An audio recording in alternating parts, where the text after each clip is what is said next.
കേരള ബാങ്കിൽ 100 golden days 2.0 എന്ന പേരിൽ പ്രത്യേക സ്വർണ്ണപ്പണയ വായ്പയ്ക്ക് തുടക്കമായി. ഇന്നു മുതൽ അടുത്ത വർഷം മാർച്ച് 31 വരെ 100 ദിവസത്തേക്കുള്ള സ്വർണ്ണപ്പണയ വായ്പാ പദ്ധതിയാണിത്. 1 ലക്ഷം രൂപ വരെ നൽകും. 100 രൂപയ്ക്ക് പ്രതിമാസം 77 പൈസയാണ് പലിശ. ഇത് 2ാം തവണയാണ് 100 ഗോൾഡൻ ഡേയ്സ് സ്വർണ്ണ വായ്പാ പദ്ധതി നടത്തുന്നത്.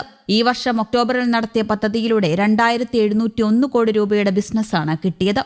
ആഗോളതലത്തിൽ വിവിധ സാഹചര്യങ്ങളാൽ സുരക്ഷിത നിക്ഷേപമെന്ന നിലയിൽ നിക്ഷേപകർ കരുതുന്നതാണ് സ്വർണത്തിന് കരുത്തേകുന്നത്. സംഘർഷഭരിതമായ ആഗോള സാഹചര്യത്തിൽ ഡോളറിന് ആകർഷകമായ ബദലാണ് സ്വർണം. US ഡോളർ സംഭരിക്കുന്നതിൽ നിന്ന് മാറി കേന്ദ്ര ബാങ്കുകൾ സ്വർണം വാങ്ങിക്കൂട്ടുന്നത് തുടരുന്നതും സ്വർണത്തിന് മേൽക്കൈ നൽകുന്നുണ്ട്.